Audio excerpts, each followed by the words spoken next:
Okay, so to start out with the tile spinner, I like to put a little bit of clay down.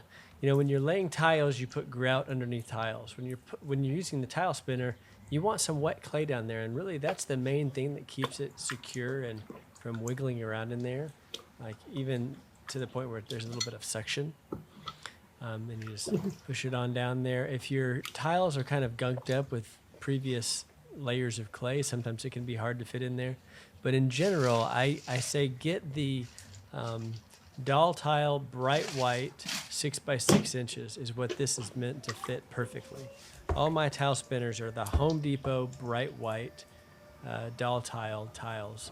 If you go to Lowe's, you're not going to get the right size. It's going to be a little bit too big and it's going to kind of have a hard time coming in and out of the opening. So the first thing I do when I am throwing mugs is, well, the first thing is I weigh out 1 pound, 4 ounces of clay.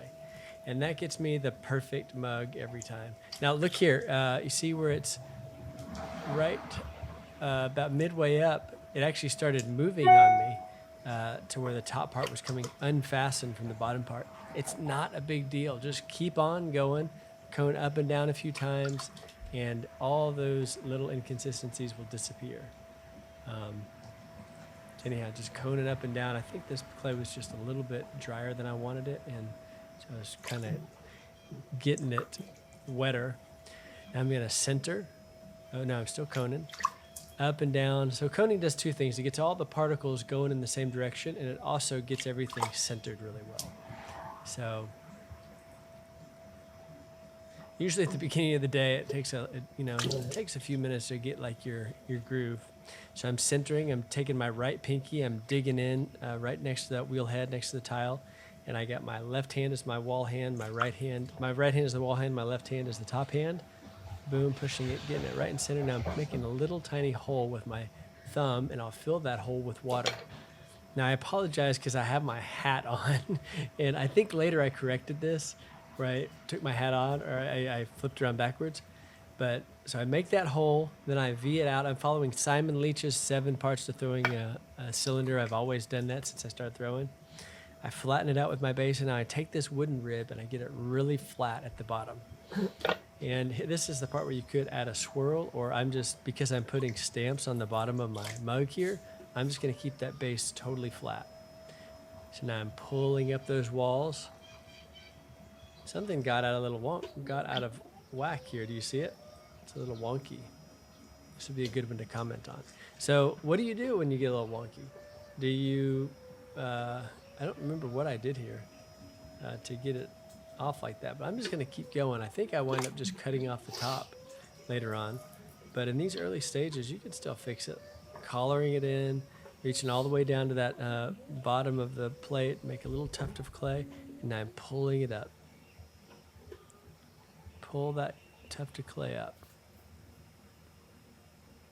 Now that's really off at the top, yeah? You're thinking, how could this turn into something that's useful? Just wait and see. I think I pull out on this one. I don't think I lost any this day. Collaring it in again. Okay, I'm gonna do one more. Pull, make that little tuft of clay. Get your fingers equidistant apart. Consistently pull up on that wheel wall. Get it nice and that wall nice and smooth. Okay, I'm definitely embarrassed looking at this. I'm like, ugh, that doesn't look good at all. When you're throwing with these profile ribs, okay, so I got a little extra height there. So you want it tapered in. Now look, that is about as janky of a lip as you can possibly get. That lip is just horrible. How could you ever turn this into a sellable pot? And yet you can. So I'm getting that profile real tight. Now this is the 4th rib in the angular ribs bundle. It's this one right here, second from the right of the bundle. Okay, and then I just got a little bit of excess up at the top there. Now I'm gonna take a needle tool and chop off the excess at the top. Now this is a neat trick to learn. You just find the lowest point I like to slow it down, and you're just slow and steady. You're kind of boring through that wall. Boring, not boring. It's not boring. It's actually exciting because you can really screw it up. Get through, okay. All right, there we go. And fortunately, the wall thickness was not that inconsistent. You can see it there. It's actually almost not inconsistent at all. I just had a little excess of clay up at the top there. So rounding out that lip, because nobody likes to drink out of a jankety, rugged lip. So trying to get that lip a little rounded out. I should probably do again with the rib number 4 here, 1, 2, 3, 4th from the left. Get that shape really firmed up. And there ain't nothing wrong with that pot. It's a great pot. Give it a little bevel at the bottom there, a little angular bevel with the Goodfoot pottery tool.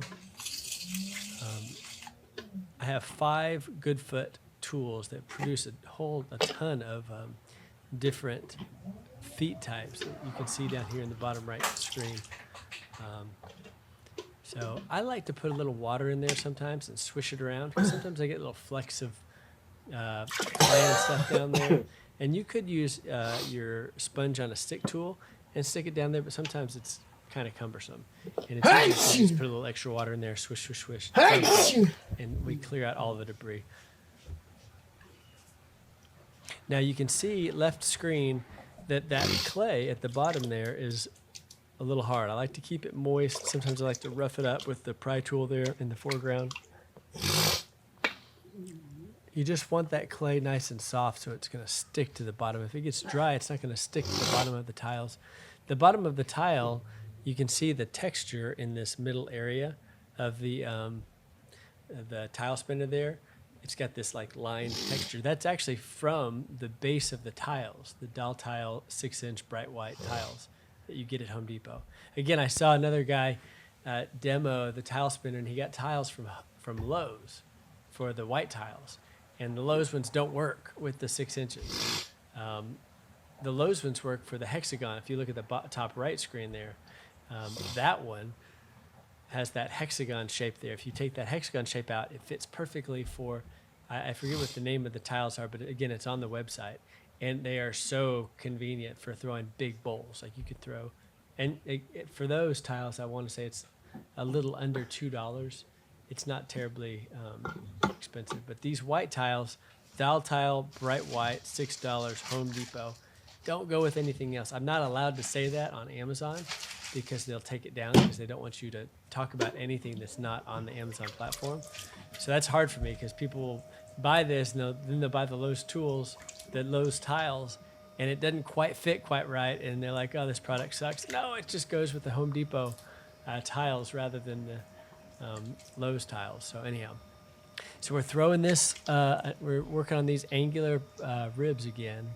This is a new angular bundle. I made this bundle because Florian Gatsby is just blowing it up. You know, I remember him when he was just starting out and he was doing great, but like he's just blowing it up. And I love his shapes too. I love the simple, elegant designs. So, you know, these are kind of mimicking some of those shapes. So I'm coning up a few times. Get it centered, kind of lean in. Got my left hand as my wall hand. My left hand is my top hand. My right hand is my wall hand. On my right hand, my right pinky is digging in, so it's creating that little dent in the base of the clay lump there. Take your thumb and kind of really define that base there. Okay, now I'm going to get it centered in. I'm going to start a little bit of hole on top, and then I'm going to fill that hole with water. Sometimes when you're boring down with your thumb and it's dragging on dry clay, it'll get off a little bit. So I bore it in, fill it with water, V it out, flatten the base, and then you press that base in good and flat, trying to be between 1/4 inch and 1/2 inch of clay in the base there. And then I take my wooden rim tool and I get it really flat at the bottom there. Because what I'm going to do with these mugs is I have these long stamps that have a 5.5 inch stem, and I stamp the bottom of the clay. I call them secret message stamps because the message is at the base of the coffee mug. Like after you finish drinking your coffee is when you get to see that message. So I think they'd be perfect for, I'm just starting this, But everyone's seen mugs like that where there's like something at the bottom, like maybe it's a little figurine of a frog or something weird, or a message, but like surprise messages like, "Hey, I'm pregnant," or "You're a grandpa," or "Will you marry me?" or just like a reminder, like I'm doing thank yous for people that I really appreciate. I'm stamping thank you at the base of the base of the mug there, just so it's not like ostentatious out there thank you. Nobody wants to be like, thank you, what happened? If you don't want to tell a story, but you want to be reminded of the mug you're doing, if you want to be reminded of that gratitude and you just like the mug, it's a good way. I find that giving mugs is one of the best ways to be top of mind in your business, to be top of mind with people that you are engaging with in business relationships or just personal life. If you have someone special that you're wanting to be top of mind with, I find giving them a handmade mug keeps you at the top of their mind more. Because people generally prefer to drink out of the handmade one than they would out of something else. So anyhow, there's a book called Giftology that I really enjoyed. It was basically it's like the art of gift giving in engaging relationships. And there's a Bible verse: "A man's gift makes a way for him," and have definitely seen that in my life over the years. So that's this is the fourth rib over there. It's kind of this hourglass shape, or what is it called? A jigger for measuring liquor, and what do you call that? Into a coffee mug or into a drink? Not very familiar, but I think that's what it's called, a jig or something like that. Okay, first thing I'm doing is I'm coning everything, centering everything, and coning up and down a few times, just getting all those particles in alignment.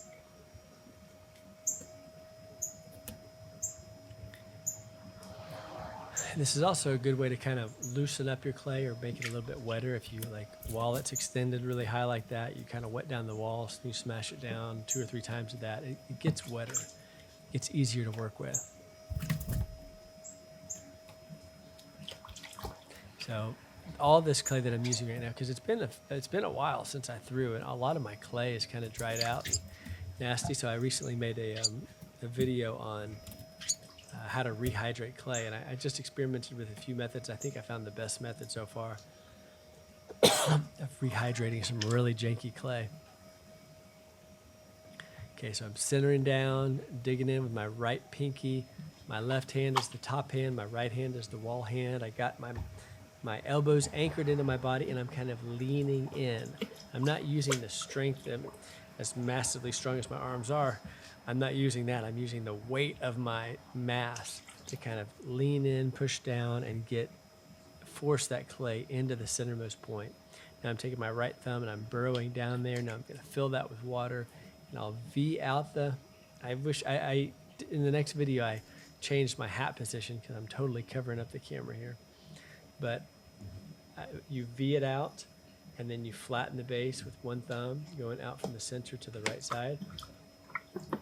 And then I take this wooden rib and I get it really flat, because what I'm doing on these mugs is I'm making a flat base so I can put a secret message down there.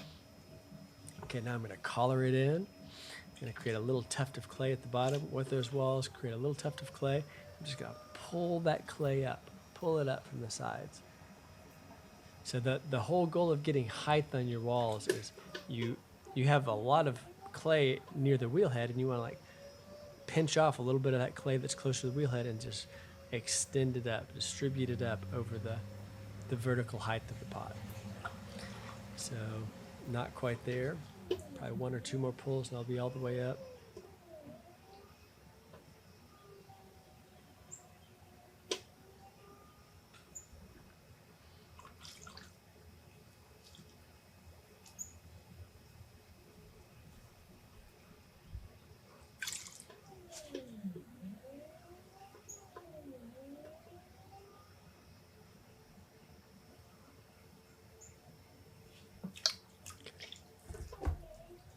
Okay, so when I'm introducing the profile rib, I want to make sure that it's angled in. I want to make sure I have a good conical volcano shape because I only want that rib touching at the bottom first of the profile rib, and I want to move my finger up towards the top to get it all straightened out. You don't want it dragging it like the top and the bottom and the sides. It's going to like catch and turn and mess up the sides. So that's the right height. That's the right, everything about that is just right. So I'm going to smooth that lip out, make sure it's nice and delightful to drink out of. I'll add a bevel to the base with the Goodfoot pottery tool. There we go right there, boom. Maybe smooth that out with the sponge. And that should be it. I want that lip to be nice. You gotta pay attention to your lip. That's the part. This is art that doesn't hang on a wall and you look at it every few months. This is art that you experience every morning or several times a day. Or in my case, this is a Paul McCoy, who was my professor in college. Wood-fired. It's like a little, abstract expressionist painting at my lips many times a day. I just love it. But anyhow, we have, we make the least amount of money for our art, but we have the most time with the viewer. And it's not just the viewer, it's the toucher, So I just put some new fresh clay down there at the base of that tile spinner. I noticed just now it was a little chunky down there. So it might, if you have like drier clay and wet clay down below it, and it's chunky, sometimes it doesn't stick all the way down or it doesn't fit flush. Like you want a smooth layer of wet clay at the base below your tile. Now when you start throwing on these glossy tiles, a lot of people think, would it stick? It sticks just fine, but you want that tile to be dry. You don't want that. If that tile is wet, it's going to slip all over the place. So I took that sponge just now, even though the sponge had been wet, and I just kind of dried off the surface of that tile to make it nice and smooth. So here is, I'm coning up a few times, getting that clay nice and wet, up and down. It also gets everything centered, although this was already centered and no air bubbles. If you have air bubbles, coning it up a few times like that can help get rid of that too. So my right hand's my wall hand, my left hand's on top. I'm using the mass of my body to kind of lean into it and force all that clay into a centered, peaceful position. And I'm boring in the top, putting a little water in that hole at the top because I don't want to try to V it out. So you bore in the top and then you V it out like that. And then you take your thumb, you work it to the edge and you get it nice and flat on the bottom. And you can add, after you get it flat, add like a little swirl. I like to just go out to in, shoot, and add a little swirl, which is what I usually do if I don't have a secret message. On these mugs, I'm putting a secret message in there. Okay, I'm wetting the walls, and now I'm just moving that clay that's close to the wheel head up to the wall, up the walls. Compress the lip. Each pass, you want to compress the lip. Wet the walls, make a tuft of clay, pull it up, compress the lip. Wet the walls, make a tuft of clay. Let's get a little more tuft of clay down there. And let's pull it up. Just getting more vertical height. Compress that lip. Wet the walls.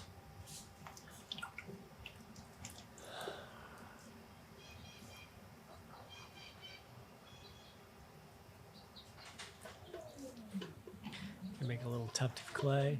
And then just pull up that clay, get some vertical height there. And that looks like enough vertical height for me. That might be even a little too much. But when I introduce the profile rib, I don't want it straight like this. I actually want it volcanoed, colored in a little bit. The only case where I would keep it straight like this is if my profile rib kind of angled out like a trumpet. I have one called the trumpet. In that case, straight walls is fine because you're going to angle out. So again, we're doing all these number 4s. I start at the bottom. I'm just working my way up the side. It looks like I missed the bottom there a little bit. Working my way up the side. If your walls get too dry and it starts to catch, you want to kind of wet them and come back. But these are just beautiful shapes. Again, these are modeled after Florian Gatsby, who has these beautiful, simple, angular vessels that I just think are beautiful. And I wanted to kind of piggyback on his work because there's no way, even Florian, there's no way that he could, well, actually he kind of does, doesn't he? Make, 1,000 of them that are exactly alike. But when people are buying Florian stuff, I think they're buying it because it is handmade and they're not going to be as caught up on, like Amazon is just brutal. I don't think Florian sells on Amazon because if you sell on Amazon, it has to look exactly like that picture or you're going to get complaints. And nobody likes, especially when you pour your heart and soul and your life into your work, and then someone's like, "Oh, the color looks different than whatever." Like you always feel like a little bit of a loser when someone takes back your stuff on Amazon, or Etsy or wherever. If you're selling online, or if you're selling a lot of something that's represented by online pictures, you need to have consistency, and really the only way to have that consistency every time to the degree that you need it online is having a template or a jig like the Profile Ribs. Profile Rib is just a jig. It's just a template that you're putting up against the profile to define the profile of your shape. I first saw what I started calling Profile Ribs in like Deneen and these big potteries up in the Midwest that would just create, they're banking. They'd create tons of mugs, and they would always do that. They would throw the shape, and then they would have this tool that they introduced to the profile of the vessel, and they would just what I'm doing here, like, oh, that makes sense. I looked everywhere, couldn't find out what it was called. So finally I just said, hey, it's a profile rib, and I'm gonna call it a profile rib, and I'm gonna start making them. The shapes that, it started out me making one for a buddy of mine with a coffee shop downtown, and he wanted them all the same. I made it first, actually. I made them according to what I thought was all the same in, just my eye, in my novice eye, because I was just starting out. And I realized, man, these are way inconsistent. These do not have consistency at all. And he was actually fine with it, but I thought I need to have more precision if I'm going to do this for him. So I made a little template. I 3D printed a template that became the first profile rib. Okay, so I got my shape there. I got my thumb defining the base there. It's a little mushroom shape. And do you like this bottom right screen that I can show the tools that are on my little wood tray there that's on top of my water bucket? So make sure I'm at centered. I'm going to put a little thumb hole in there, and I'm going to move that. I'm going to V out the hole to make it a little wider, widen up the neck, the lip.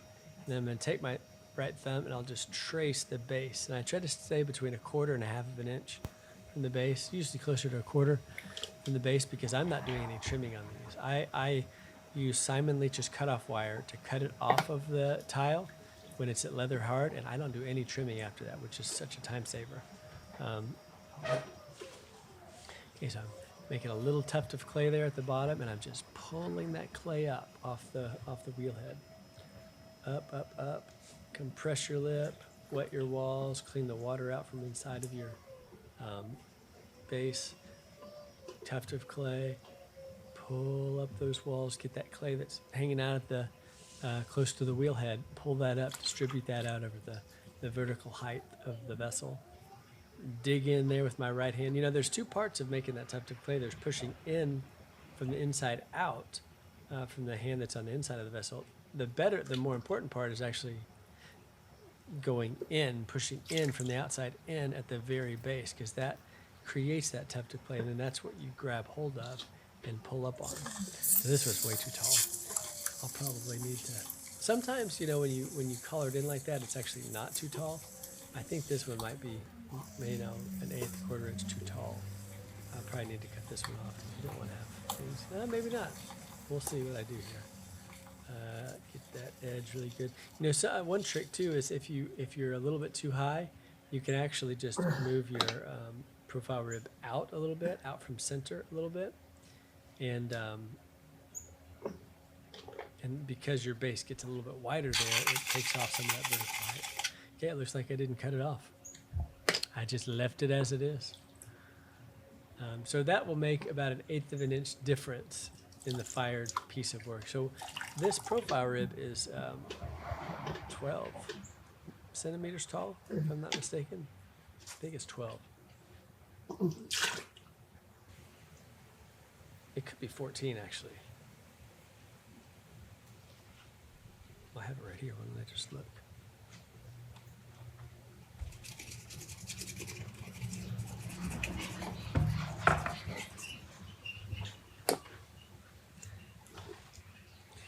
It's 4 3/4 inch, but that is 12 centimeters. So a rib that's 4 3/4 inch tall, in my kiln with my cone 5, cone 6 clay body, is going to come down to about 4 inches tall. It's going to be right at 4 inches tall. Okay, so I got the tile in there. I got. I want to wipe that down. Okay, so you'll probably discover this throwing a lot. I'm throwing on the Clay Boss, which has been exactly that. It has been a Clay Boss for 6 years now. I haven't had not a single problem with it. What do you buy that you spend 6 years on something, using it near daily, and it doesn't give you any? Nothing is that good. This is a great pottery wheel. No, I'm a big fan of cheap Amazon pottery wheels, like the orange ones. I kind of got really excited about those because, one, they're just so accessible. Like when I started throwing pots in college, the reason I didn't keep throwing pots is because pottery wheels were so stinking expensive. So I just stopped throwing because I didn't have a way to, I wasn't going to spend $2,000 as a kid straight out of school and, no money. But anyhow, $150, $100, I would have done that in a heartbeat, and I would have kept up that. You can definitely learn to throw really, really well on those little potter's wheels. Now, I think you should add bat pin holes, and on most of those little orange wheels, the wheel head is just under 10 inches wide.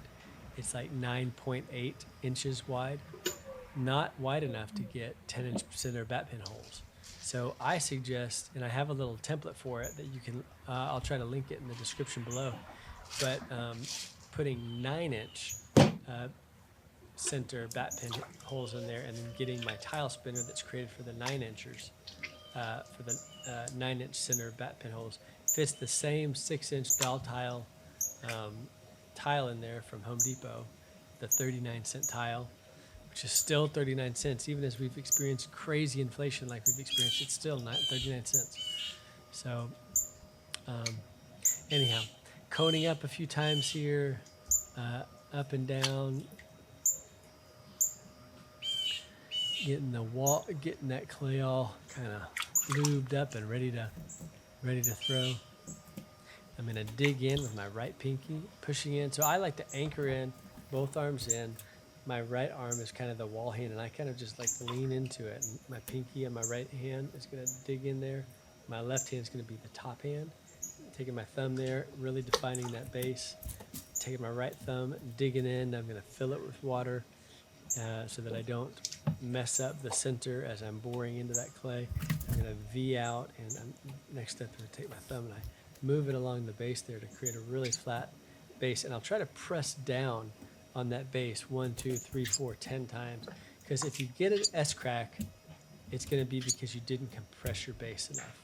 That's often where the problem lies. It's not compressing your base. So you see I did it additionally with that flat rib there.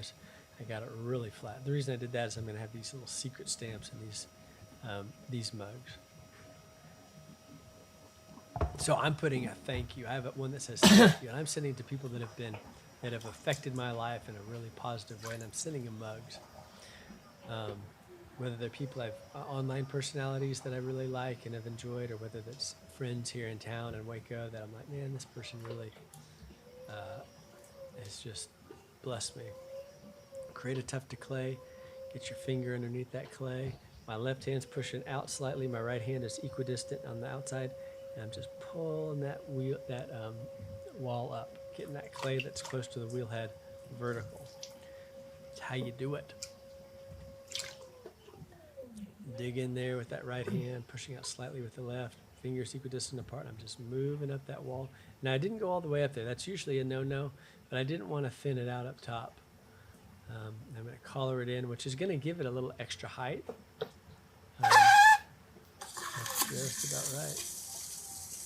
Okay, so introduce that profile rib. There you have it. Looking good.